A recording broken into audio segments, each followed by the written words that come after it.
कल रात को देर रात में केंद्र सरकार एक अध्यादेश लेकर आई, एक ऑर्डिनेंस लेकर आई।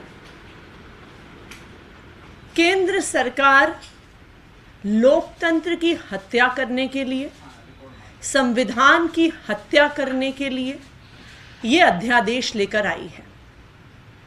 क्या कहता है ये अध्यादेश? ये अध्यादेश कहता है कि जो ताकत दिल्ली की चुनी हुई सरकार को सुप्रीम कोर्ट की कॉन्स्टिट्यूशन बेंच ने, उच्चतम न्यायालय के संवैधानिक पीठ ने दिल्ली की चुनी हुई सरकार को दी, ये उस ताकत को गैर संवैधानिक तरीके से छीनने का प्रयास है। ये केंद्र सरकार का पहला ऐसा प्रयास नहीं है।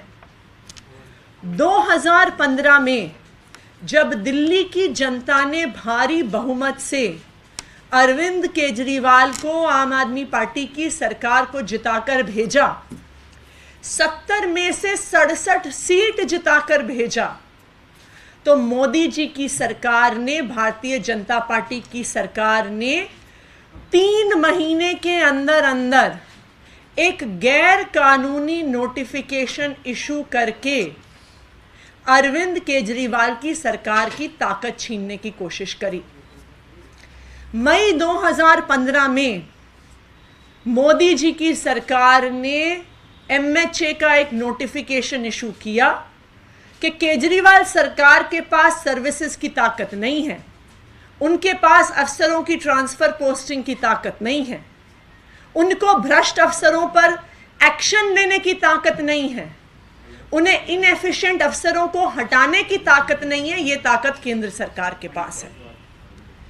8 साल की कानूनी लड़ाई के बाद जो हाई कोर्ट, सुप्रीम कोर्ट के 2 संवैधानिक पीठों के आदेश के बाद 11 मई को सुप्रीम कोर्ट की कॉन्स्टिट्यूशन बेंच ने कहा कि केंद्र की सरकार का आदेश गलत था। सुप्रीम कोर्ट ने कहा कि ताकत दिल्ली की चुनी हुई सरकार के पास है। जो ये सुप्रीम कोर्ट का आदेश था जो 11 मई को आया है, ये क्या कहता है? ये कहता है कि दिल्ली की चुनी हुई सरकार के पास ताकत क्यों है। सुप्रीम कोर्ट ने कहा कि 3 संवैधानिक सिद्धांतों के आधार पर दिल्ली की चुनी हुई सरकार के पास ताकत है। पहला सिद्धांत, इस देश का संघीय ढांचा यानी federal structure of the constitution. Supreme court के आदेश ने कहा कि federal structure of the constitution के प्रिंसिपल के आधार पर किसी भी राज्य की सरकार की ताकत छीनी नहीं जा सकती है। कि अगर केंद्र सरकार को ही सारी ताकत देनी होती तो इस देश के संविधान निर्माता एक संघीय ढांचा क्यों बनाते? तो सबसे पहला सिद्धांत जो सुप्रीम कोर्ट ने रखा कि federal structure of the constitution से दिल्ली की चुनी हुई सरकार के पास ताकत है। दूसरा सिद्धांत, सुप्रीम कोर्ट की संवैधानिक पीठ ने कहा कि दिल्ली की चुनी हुई सरकार के पास लोकतंत्र के सिद्धांत के आधार पर ताकत है कि अगर संविधान ने आर्टिकल 239AA के तहत दिल्ली में एक चुनी हुई सरकार बनाई है, दिल्ली में एक लेजिस्लेटिव असेंबली बनाई है, तो लोकतंत्र के सिद्धांत के आधार पर दिल्ली की चुनी हुई सरकार के पास ताकत है कि जिस जनता ने उसको वोट दिया है, विल ऑफ द पीपल को इंप्लीमेंट करना उस चुनी हुई सरकार का अधिकार है। तीसरा संवैधानिक सिद्धांत, सुप्रीम कोर्ट ने कहा कि अफसरों की चुनी हुई सरकार के प्रति जवाबदेही ये भी एक संवैधानिक सिद्धांत है और इसलिए जरूरी है कि दिल्ली की चुनी हुई सरकार के प्रति अफसरों की जवाबदेही हो, वरना चुनी हुई सरकार विल ऑफ द पीपल यानी जनता की इच्छा, जनता की राय को इम्प्लीमेंट नहीं कर सकती है। तो सुप्रीम कोर्ट की संवैधानिक पीठ ने ये 3 सिद्धांतों के आधार पर, 3 संवैधानिक सिद्धांतों के आधार पर ये कहा कि दिल्ली की चुनी हुई सरकार के पास पूरी ताकत है। किस चीज की ताकत है? अफसरों की जवाबदेही की ताकत है, अफसरों की ट्रांसफर पोस्टिंग की ताकत है, भ्रष्ट अफसरों पर एक्शन लेने की ताकत है। सुप्रीम कोर्ट के इस आदेश का मतलब क्या हुआ, जिसे कहते हैं इन अ नटशेल, सुप्रीम कोर्ट के आदेश का मतलब ये हुआ कि अगर दिल्ली की जनता ने अरविंद केजरीवाल को चुन के भेजा है तो निर्णय लेने की ताकत अरविंद केजरीवाल के पास है। ये देश का संविधान कहता है। 3 विषयों को छोड़कर, लैंड, लॉ एंड ऑर्डर और पुलिस को छोड़कर, निर्णय लेने की सारी ताकत अरविंद केजरीवाल के पास है और एलजी साहब की बाध्यता है इन 3 विषयों के अलावा चुनी हुई सरकार के, अरविंद केजरीवाल के हर निर्णय को मानना। ये लोकतंत्र है। लेकिन केंद्र की सरकार से ये सहन नहीं हुआ, भारतीय जनता पार्टी से ये सहन नहीं हुआ और देश के प्रधानमंत्री नरेंद्र मोदी जी से ये सहन नहीं हुआ कि अरविंद केजरीवाल को सुप्रीम कोर्ट ने ताकत दे दी, कि अरविंद केजरीवाल को 10 गुना स्पीड पे काम करने की ताकत मिल गई। मोदी जी की तो रातों की नींद उड़ गई। मोदी जी को अरविंद केजरीवाल की सपने आने लगे, डरावने सपने आने लगे कि 8 साल से इतनी दिक्कतों के बावजूद, मेरी हर कोशिश के बावजूद केजरीवाल ने इतना काम करके दिखा दिया जो बीजेपी की सरकारें 20-20 सालों में नहीं करके दिखा पाई, वो केजरीवाल ने बिना किसी पावर के करके दिखा दिया। स्कूल अच्छे कर दिए, अस्पताल अच्छे कर दिए, बिजली फ्री दे दी, पानी फ्री दे दिया, महिलाओं को बस यात्रा फ्री दे दी, दिल्ली को शानदार सड़कें, फ्लाईओवर दे दिया। जब बिना पावर के 8 साल में इतना काम कर दिया तो अब केजरीवाल के हाथ में पूरी पावर अगर सुप्रीम कोर्ट ने दे दी तो अब तो केजरीवाल 10 गुना स्पीड पे काम करेगा। तो इसलिए मोदी जी ने सोचा कि केजरीवाल के काम को रोकने के लिए, चाहे कुछ दिन के लिए सही, कोई ना कोई तरीका तो निकालना पड़ेगा। क्या फर्क पड़ता है कि वो तरीका अनकॉन्स्टिट्यूशनल है, क्या फर्क पड़ता है कि वो तरीका गैर संवैधानिक है, क्या फर्क पड़ता है कि वो तरीका गैर लोकतांत्रिक है। लेकिन मोदी जी ने सोचा कि कुछ दिन के लिए तो सही केजरीवाल के काम को रोका जाए। तो क्या किया मोदी जी की सरकार ने, क्या किया मोदी जी ने? रात के अंधेरे में कल रात को 11 बजे सुप्रीम कोर्ट की 6 हफ्ते की छुट्टी होने के बाद चुपके से चोर दरवाजे से एक गैर संवैधानिक अध्यादेश लेकर आए। उन्हें भी पता है कि यह अध्यादेश गैर संवैधानिक है, उन्हें भी पता है कि सुप्रीम कोर्ट इस अध्यादेश को तुरंत स्ट्राइक डाउन कर देगा, उन्हें भी पता है कि ये गैर लोकतांत्रिक है। लेकिन उन्होंने सोचा कि अब तो सुप्रीम कोर्ट की 6 हफ्ते की छुट्टी हो गई, तो उन्होंने कल का इंतजार किया। वो 1 हफ्ते पहले भी अध्यादेश लेके आ सकते थे, वो 3 दिन पहले भी अध्यादेश लेके आ सकते थे, वो 1 दिन पहले भी अध्यादेश लेके आ सकते थे। लेकिन उन्होंने उस तारीख का इंतजार किया जिस दिन सुप्रीम कोर्ट की 6 हफ्ते की छुट्टी होने वाली थी, कि 6 हफ्ते तक तो सुप्रीम कोर्ट बंद है, तो 6 हफ्ते तो हम इस अनकॉन्स्टिट्यूशनल ऑर्डिनेंस से दिल्ली की चुनी हुई सरकार का काम रोक सकते हैं। तो क्या कहता है ये ऑर्डिनेंस? ये ऑर्डिनेंस क्यों गैर संवैधानिक है? सबसे पहली चीज, ये ऑर्डिनेंस जो government of NCT of Delhi के एक्ट में लाया गया है, सबसे पहले ये कहता है अपने सेक्शन 3A में ये कहता है कि दिल्ली की चुनी हुई सरकार को सर्विसेज पर कोई कानून बनाने का अधिकार नहीं है, कि दिल्ली लेजिस्लेटिव असेंबली को सर्विसेज पर कोई भी कानून बनाने का अधिकार नहीं है।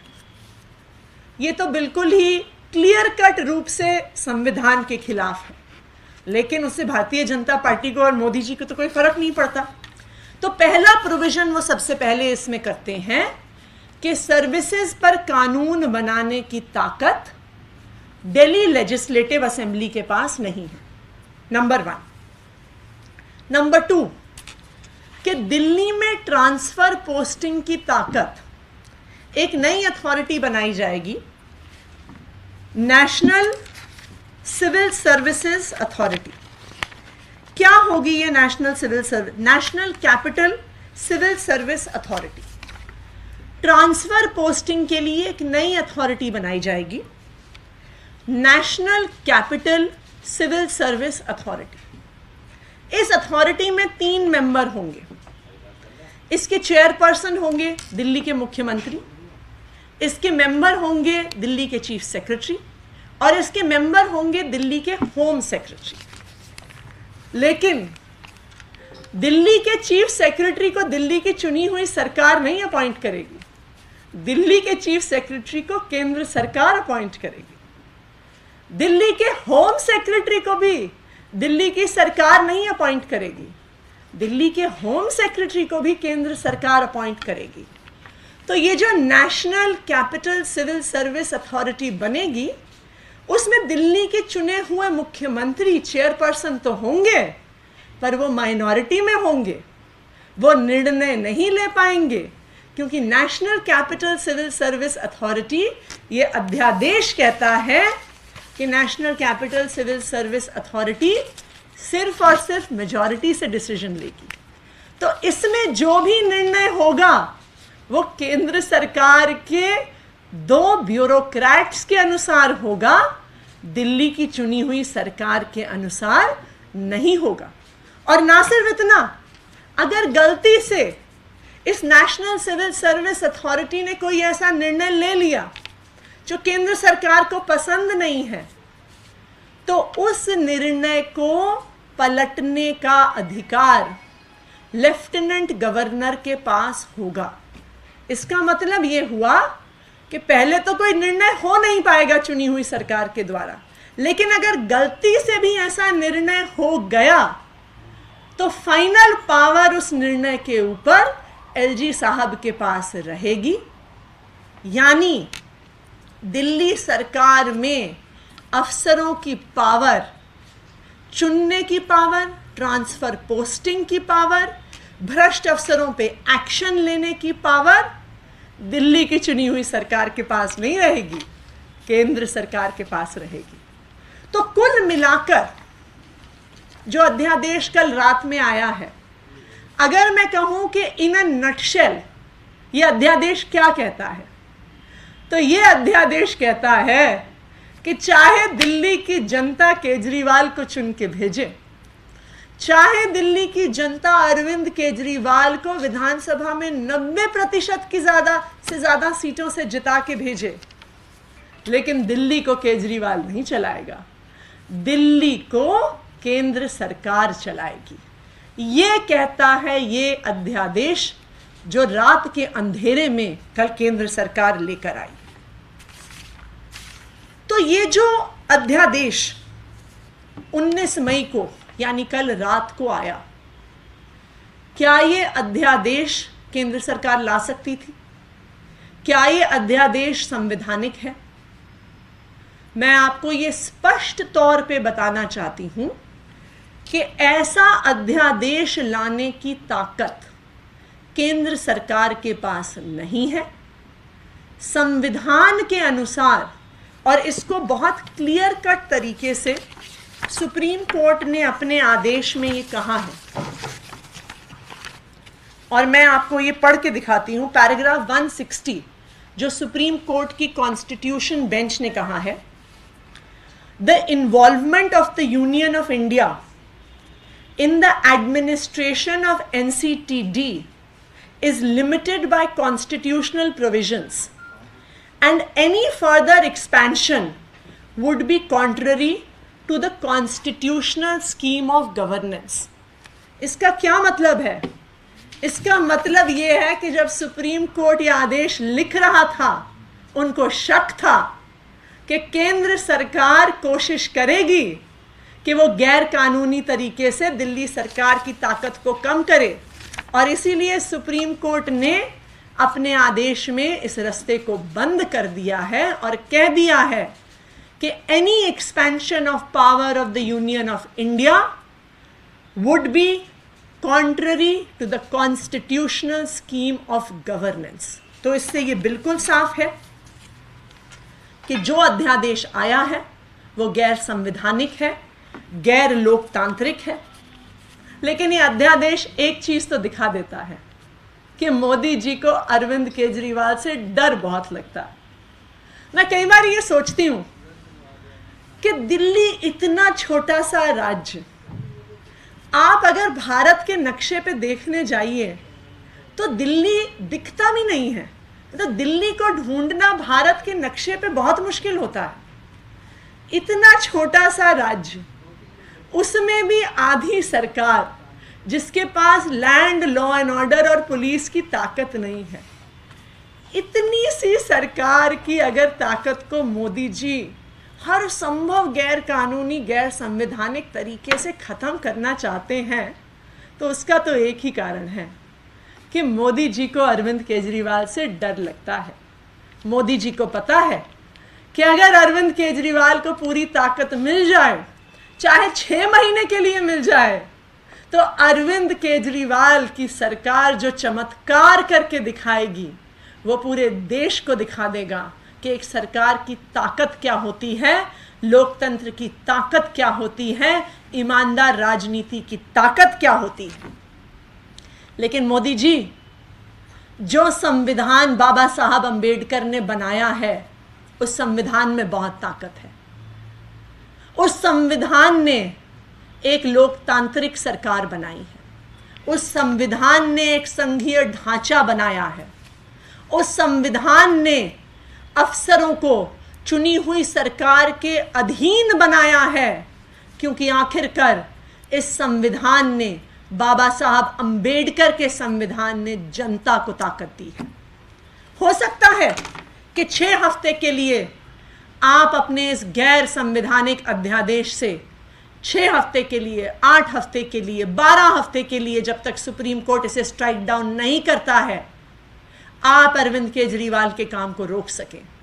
लेकिन आप ये याद रखिएगा कि अरविंद केजरीवाल को ताकत दिल्ली की जनता ने दी है, बाबा साहब अंबेडकर के संविधान ने दी है। आप उस ताकत को नहीं ले सकते। धन्यवाद।